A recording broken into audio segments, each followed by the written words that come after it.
Hi everyone, and welcome to Salesfloor Academy's lessons on how to use live chat and customer requests. So what are we going to be talking about today? We'll give you an introduction to the feature, we'll walk you through appointment requests, personal shopper requests, and email me requests. We'll show you what you, the associate, receive when these types of requests are submitted by your clients. We'll show you how to manage your customer request inbox, as well as dive into the live chat feature. And to conclude, we'll give you best practices on how to make the most out of your live chat feature and show you where you can find help in our, which is available at salesfloor.net/support. So what is the Salesfloor Connect widget? As many of you know, the term widget refers to the small pop-up box that greets your As many of you know, the term widget refers to the small pop-up box that greets your clients when they visit your retailer's website, and is visible in the bottom left corner of the page, as you can see right here on the right hand side of my screen. This widget acts as a window through which your clients can interact with you, the associate, or the closest store to them by submitting any of the following request types: live chat, appointment requests, personal shopper requests, and email me requests. But how does the widget know which store to assign? Salesfloor uses your device's IP address to determine you and your client's location. Not to worry, having access to your IP does not allow Salesfloor to access any additional or personal information from your device. You may have also noticed that the same Connect services, live chat, email me, etc., are made available to your clients directly on your storefront. As noted earlier, when a client submits any request through the widget on your retailer's website, the request is then considered a new lead and can be claimed by any associate at your location. Conversely, any requests submitted through your storefront will be directly submitted to you in your customer request folder. But where does the tracking come into play? As soon as a client submits the request, the tracking has begun. Salesfloor will then identify the associate who has claimed and responded to the lead, or who answers the chat, and once the client returns to the retailer's website, they will then be tagged to that associate for the remainder of your retailer's tracking period. Your client can also always reach back out to you via the footer that you can see on screen now, using the same Connect services that they would have through that widget or your storefront. Now we're going to get into each type of request to show you what kind of information your clients can provide and how that shapes the request that you, the associate, will receive, starting with appointment requests. When your client selects the appointment requests option, the widget will expand just like you see here on the right side of the screen. They will have the option of choosing the type of appointment that they would like, be it chat, phone, or in-store, and they can set a date and time, add their personal or contact information, and write a small intro to let you know what they're looking for. As soon as they hit send request, Salesfloor will then send them an email thanking them for their request, and you, the associate, will receive a notification that you've received a new lead. What are personal shopper requests? With a personal shopper request, your client likely has a better idea of the item or type of items that they're looking for. When submitting a personal shopper request, your client has the option to provide a description of the item, their budget, their name, and contact information. What are email me requests? Email me requests are certainly the most common type of request that you'll receive, and is predominantly used for quick product questions or general inquiries for you and your location. When submitting an email me request, your client will simply submit their email address and a description of their request. But what do you, the associate, receive? On the right, you'll see a push notification as well as two highlighted sections of your app which indicate the 3 actions that will occur when a new lead is submitted. Once your client has submitted the request through the widget, this notification will pop up indicating that you have a new lead, and you'll see the 1 indication over your new lead folder in the app. Once you've claimed and responded to that lead, the lead will then move up into your customer request folder, where you can then continue your interaction. Just a quick reminder here that any request submitted through your storefront will appear directly in your customer request inbox. So let's dive into managing your customer requests. Messages that populate in your customer requests inbox have 2 flares, new and pending. Just as the name suggests, a request will be marked new both when the request is first received and when a client replies to a pending request. A pending request indicates that you have replied to your customer and are awaiting for additional feedback or information. Here's a snapshot of a request page in the app. You'll notice that you have quite a few options made available to you. First, you'll find both the contact information and the referral page, which indicates the web page that your client was on when this request was submitted. In the top right corner, you can also add a personal note to help with your follow-ups.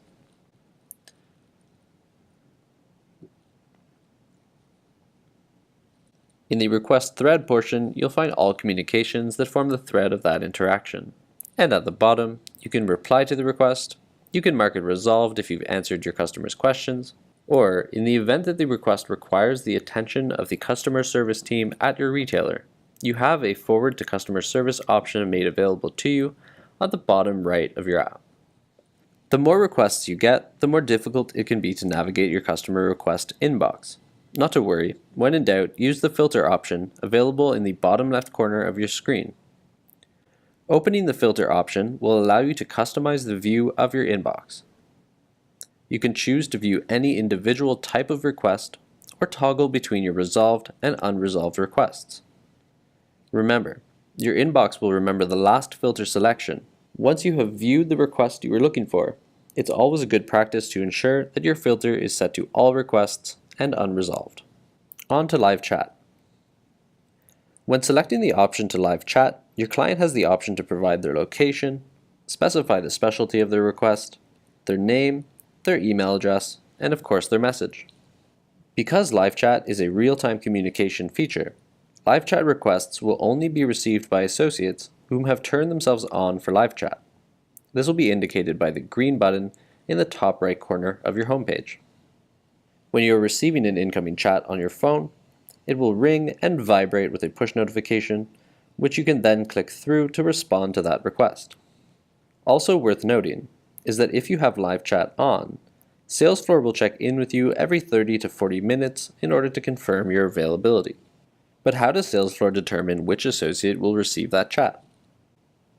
Live chat uses what's called the live chat queue, and this is how it works. You're likely familiar with the notification indicating that you're within the top 3 of the live chat queue. Salesfloor's live chat queue works on a first-come, first-served basis. And so, the first person that's been available for chat and who's not yet received a chat will be first in the list, the next person to join will be second, and the following will be third. Once a client initiates a chat from the widget on your retailer's website, that request will go to the first person in the queue who has 60 seconds to respond. Should person number 1 miss that request, it will then be passed to the second person in the queue who has an additional 30 seconds to respond, and if missed again, it will move to the third for a final 30 seconds for a total of 2 minutes. Once that 2-minute period has elapsed, the client is then given the opportunity to submit the request as an email me. At any point during this flow, they do have the option of converting their live chat request into an email me in case they have to leave their computer or if they're not receiving a response. Once you've answered the chat, we've done our best to help you save time with the option to attach products, photos, as well as a few key quick responses to help with speedy service for your client. Also important to note is that when engaging in a chat, your client will again be tracked to you for the remainder of your retailer's tracking period, and any sale made within that time period will be credited to you. To reference your previous chats at any time, you'll have the option to access your chat history in the side menu of your mobile app, which will then bring you to a page like you can see on screen now that will list out your prior chats in chronological order. Important to note here is that unlike the other forms of requests, you cannot reopen a previously closed chat conversation. As with all Salesfloor Academy courses, we want to ensure that we leave you with some best practices to help you get the most out of these features. Today's best practices will be all about live chat. Before we get started, here are some reminders from earlier in today's presentation. First, only make yourself available for live chat when you are able to answer in real time. Aim for a request reply time of less than 8 hours to ensure that you're providing a quick service for your clients. And remember that when responding to requests, you do represent your retailer and you want to ensure that you're providing them with the same level of quality service. Best practice number 1 is share contact information. Clients are given the opportunity to include their contact information when they're first submitting their request, though these fields are not always mandatory, And so by asking for your customer's email address at the beginning of a chat session or their phone number, you can ensure your ability to follow up or get in touch with them should they have to leave the chat session or should the connection be interrupted. Best practice number 2 is inserting products whenever possible. When clients know the products that they would like, or even for more general requests, attach products in order to help guide the conversation and give actionable links to help prompt your client to continue their experience online. As an added bonus here, sending them the product image and link from your retailer's website, as well as a real picture from in-store, is a true way to guide the omnichannel experience. As mentioned before, live chat is a real-time interactive service, and so use quick responses to assure your clients that you're there to help and to buy yourself some time when hunting down their product selections. Made available to you through Salesfloor are the options for give me a moment, out of stock, thank you.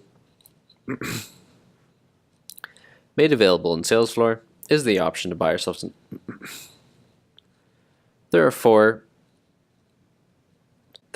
quick responses made available to you in Salesfloor that will help craft your responses to your clients.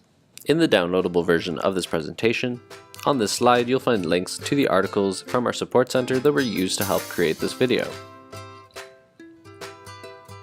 And should you have any questions, our support team is always available to help you, and we can be reached at support@salesfloor.net or by phone at 1-844-900-0830. Thank you, and congratulations on completing Salesfloor Academy's lesson on how to use live chat and manage your customer requests.